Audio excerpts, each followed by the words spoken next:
दलित वर्ग को आगे बढ़ाएगी तो फिर दलितों को पेशाब क्यों चटाई जा रही है? लोगों को मालूम ही नहीं है कि सनातन क्या है। तो जिस दिन हमारी सरकार बनेगी तो हम भारतीय जनता पार्टी आरएसएस के लोगों को 1,000 सुअर देंगे, चलाएंगे। रुद्राचार्य ने तब उसके बाप ने खाया होगा गाय का गेहूं। दलित पिछड़ा समाज संगठन सड़कों पे उतर आया है। संविधान दिवस के अवसर पर मुख्यमंत्री मोहन यादव को रैली निकाल कर दामोदर यादव संविधान की कॉपी सौंपने जा रहे हैं। उनके कई आरोप है। उनका कहना है कि जो दलित वर्ग है उनको उतना सम्मान नहीं मिल पा रहा, न ही आरक्षण का उतना कुछ लाभ मिल पा रहा। इसी को लेकर हुंकार रैली का आयोजन किया गया। आप देख सकते हैं कि दलित समाज के साथ जो डीपीएसएस के राष्ट्रीय अध्यक्ष दामोदर सिंह यादव वो सड़कों पर उतर आए हैं और नारों के साथ आगे बढ़ रहे हैं।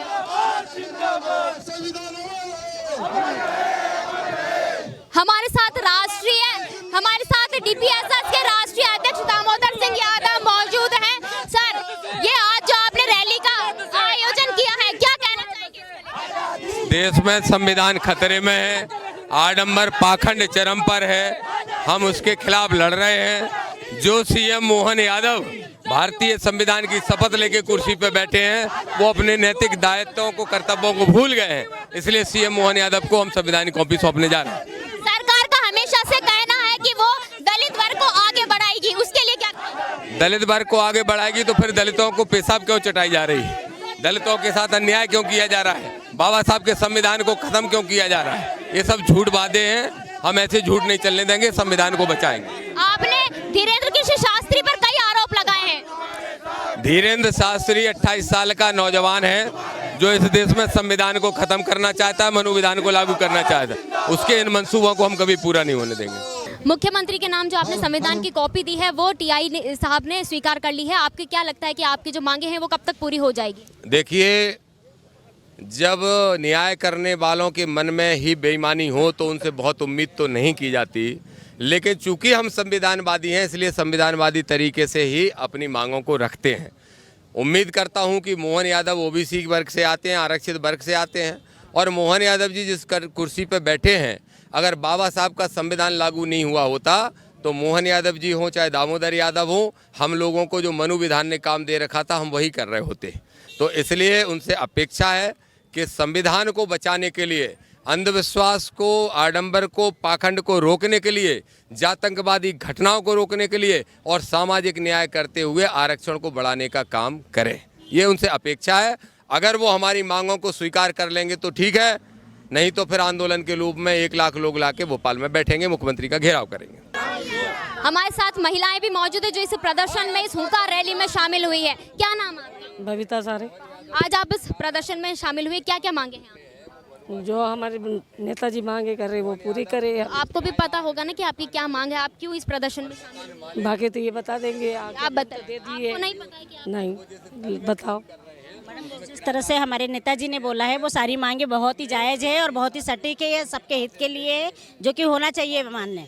और हम सबकी भी इच्छा है कि ये मांगे जो मांगी गई है वो होना चाहिए पूरी। मांगे क्या क्या है? जैसे कि उन्होंने धर्म के नाम पे जो आडंबर चल रहे हैं उन पे रोक होने के लिए मांग की है, आरक्षण के लिए मांग की है, संविधान बचाओ के लिए मांग की है, संविधान लागू होना चाहिए हर उसमें, क्योंकि संविधान से देश चलता है और संविधान से सबको समानता का अधिकार भी मिला है। ये स्पष्ट लिखा हुआ है, कोई एक जाति या वर्ग के लिए नहीं बना संविधान, सभी के हित के लिए बना है, हर जीव जंतु के लिए, सभी के हित के लिए बना है संविधान। तो हर व्यक्ति के आरक्षण सभी को होना चाहिए, क्योंकि सब बच्चे जो पढ़ रहे हैं, सभी वर्ग के बच्चे जो पढ़ाई लिखाई कर रहे हैं, एक सपना बुन रहे हैं, अगर उनको इस तरह से आरक्षण से वंचित किया जाएगा तो उनके सपने कैसे पूरे होंगे, उनकी मेहनत कैसे सफल होगी।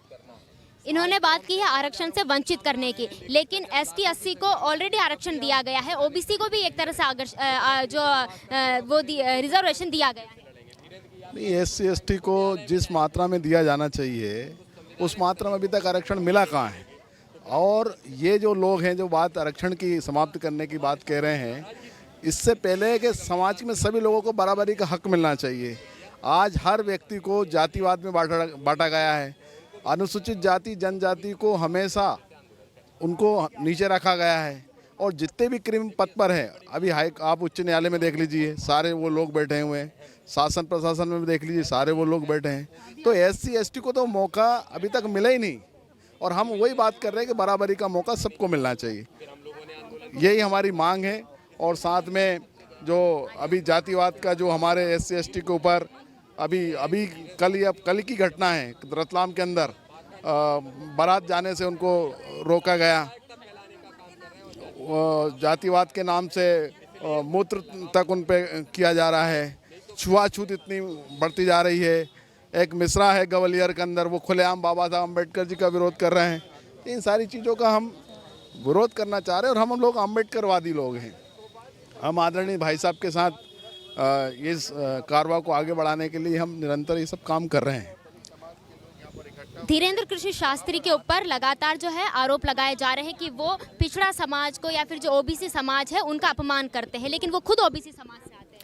जी मैडम, भले भी रहे लेकिन पाखंडवाद फैलाते हैं। कुल मिला के जो वो बोलते हैं सब अंधविश्वास है, कुछ नहीं है, विज्ञान से बड़ा कुछ नहीं है। जो भी है पढ़ाई लिखाई है, शिक्षा है, बाकी सब बेवकूफ़ी है हमारे हिसाब से। आप भी पढ़े लिखे हो, पढ़ाई लिखाई से बढ़ के कुछ नहीं है। उनने बोल दिया कि पूजा करो, पूजा करने में क्या हो जाएगा, है ना, ये करो वो करो, कुछ नहीं है। ABCD पढ़ोगे तभी आगे बढ़ोगे, कलेक्टर बनोगे, मजिस्ट्रेट बनोगे। बाकी उनकी जो मनुस्मृति वो जो लागू करना चाहते हैं उसमें यादव को भैंसे चराना है, चमार को जूते सिलना है, भंगी को नाली साफ करना है, धोबी को कपड़े धोना है। आप कहाँ तक पढ़े? मैं कम पढ़ा लिखा हूँ, अम्बेडकरवादी हूँ फुल। मैं 8वीं में 2 बार फेल, लेकिन फुल अम्बेडकरवादी। मेरी आंखें खुल गई, पढ़े लिखे की नहीं खुली लेकिन मेरी खुल गई हैं।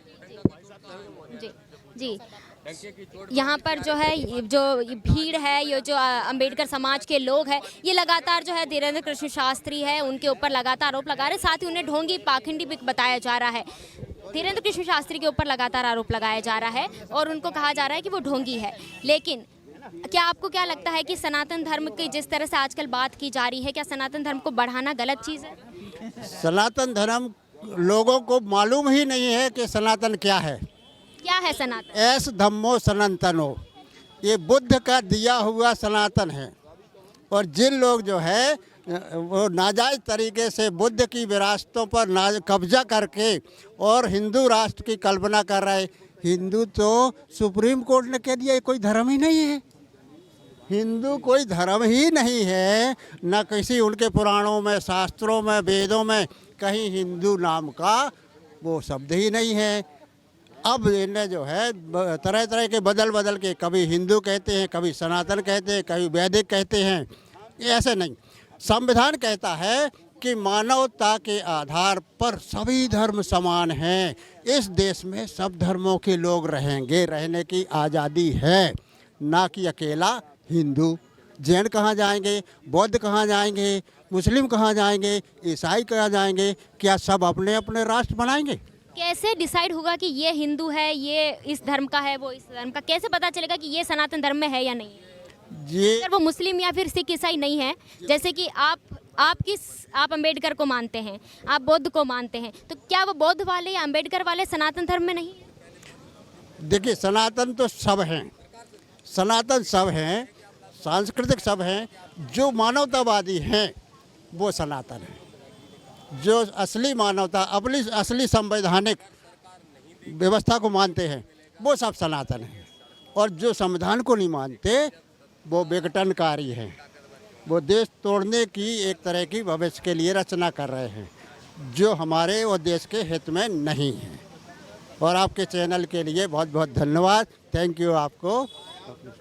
हमारे साथ पूर्व विधायक भी मौजूद हैं जो इस प्रदर्शन में हिस्सा ले रहे हैं। हमसे, ये बहुजन समाज से, अम्बेडकरवादियों से भीख मांगेंगे। जो हम काम करते रहे, कल हमारा काम ये लोग करेंगे। आपने आरक्षण को लेकर बात की है, लेकिन जिन लोगों को आरक्षण नहीं मिलता है, अगर वो जनरल कास्ट हो गया, तो उन लोगों का हमेशा से आरोप रहा है कि शिक्षा विभाग में आरक्षण नहीं देना चाहिए। अगर कोई एग्जाम दे रहे हैं तो उसमें आरक्षण नहीं देना चाहिए, क्योंकि सबको पढ़ाई तो बराबरी दी जाती है।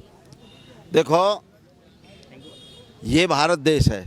जब हमको पढ़ने लिखने का अधिकार नहीं दिया जाएगा, उनके लड़के विदेश में पढ़ेंगे। हम कह रहे हैं एक ही स्कूल, एक ही ड्रेस, एक ही छात्रावास और एक हमें देश में सब चीज़ हमें दे दें, फिर हमसे ये लड़ाई लड़ें, हमारे बच्चों से लड़ाई लड़ें, ये 0 बटे सन्नाटा होंगे। लेकिन ये हमको क्या कहते हैं, ये हमको धर्म के नाम पर हमारे लड़कों को, जैसे हमारे माननीय दामोदर यादव जी, इनको क्या कहते हैं, हुई है वही जो राम रच राखा, को कर तर्क बढ़ावे शाखा। और अपने लोगों को क्या कहते हैं, कर्म प्रधान विश्व रच राखा, जो जस करे सो तस चाखा। इनके लड़के विदेशों में पढ़ रहे हैं, हमारे लड़कों की स्कूल बंद किए जा रहे हैं, हमारे रोजगार छूने जा रहे हैं, और हमें पुराना धंधा करवाने के लिए आज भी आज़ादी के 78 वर्ष बाद हमारा ये पुराना धंधा। तो हम ये निवेदन करना चाहते हैं कि अगर हमें आप सूअर पालने के लिए कहोगे तो जिस दिन हमारी सरकार बनेगी तो हम भारतीय जनता पार्टी RSS के लोगों को 1,000 सूअर देंगे, चराएंगे। अच्छा, इसका एक मिनट, ये जो आपने विधायक जी से सवाल पूछा उसमें मैं भी 2-3 बातें और जोड़ना चाहता हूँ। जो लोग ये कहते हैं कि शिक्षा का समान अधिकार है, उनसे मैं पूछना चाहता हूँ कि कलेक्टर का बेटा, SP का बेटा, विधायक का बेटा, सांसद का बेटा, मंत्री, मुख्यमंत्री और बड़े व्यापारी का बेटा किस स्कूल में पढ़ता है और उसकी फीस कितनी है, और गरीब, दलित, शोषित, वंचित लोगों के बच्चे किन सरकारी स्कूलों में पढ़ते हैं, और जो टीचर हैं उनसे शिक्षा के अलावा सारे काम कराए जाते हैं, जनगणना करा लेंगे, जाने क्या क्या काम करा लेंगे। तो हमारे बच्चों को पढ़ाने के लिए बच्चे टीचर तक उपलब्ध नहीं है। पहली चीज़, अगर चुनौती के साथ कह रहा हूँ, मोहन यादव, नरेंद्र मोदी जो भी इस व्यवस्था को लागू करना चाहते हैं या इस तर्क से सहमत हैं, वो आज ही एक नियम बना दें कि जिले के कलेक्टर, SP का, वहाँ के विधायक, सांसदों के बेटे उसी स्कूल में पढ़ेंगे जिसमें गरीब बच्चा पढ़ेगा, गरीब मजदूर का बच्चा पढ़ेगा। तो हम कल से बात कर मानना शुरू कर देंगे। क्या हिम्मत है किसी में? आपने मिनिस्टर्स और जो अधिकारियों का नाम लिया है, उन अधिकारियों में कई ऐसे होते हैं जो OBC और ST समाज से आते हैं, उनके बच्चे भी तो बड़ी स्कूलों में। कोई दिक्कत नहीं, हम इस पे भी तैयार हैं ना कि भाई उनके बच्चों को भी सरकारी में पढ़ाओ। देखिए, समस्या ये है, दिखाई ये देने लगता है अगर 2% SC ST OBC के लोग नौकरियों में आ जाएं, बड़े पदों पर बैठ जाएं, इसका सीधा सीधा जवाब है, इस मध्य प्रदेश के अंदर 55 कलेक्टर, 55 SP बनते हैं। 110 जिले, 55 जिले हैं तो 110 कलेक्टर SP बनते हैं। चलो, मैं आपसे कह रहा हूँ, SC ST और OBC की जो 90% आबादी है, तो हमारे कलेक्टर SP 110 में से कम 80 तो बनने चाहिए थे। 25 भी नहीं है मैडम, बाबू बना के बिठा रखा है बल्लभ भवन में SC ST और OBC के IAS IPSओं को। ये सरकारें क्या कर रही हैं ये सब जानते हैं, लेकिन हम करने नहीं देंगे, इनको सबक सिखाएंगे। चलिए, तो ये जो है, ये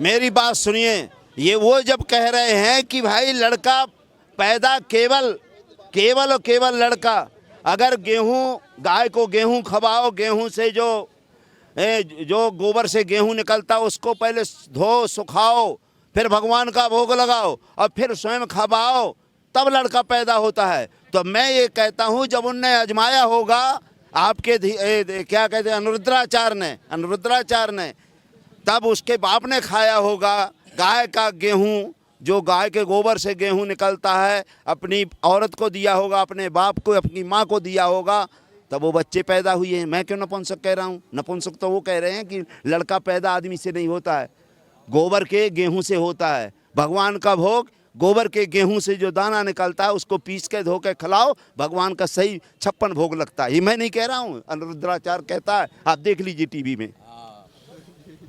तो आपने सुना कि किस तरह से जो यहाँ पर जो दलित समाज, जो पूरा संगठन है वो यहाँ पर हुंकार रैली में आया, और किस तरह से इन्होंने धीरेन्द्र कृष्ण शास्त्री और सरकार के ऊपर सवाल उठाए, साथ ही आरक्षण को लेकर भी इनकी जो मांगे आपने सुनी। मेरा नाम हिमानी है, कैमरे के पीछे मेरे साथी गौरव है। देखते रहिए नेशन मिरर।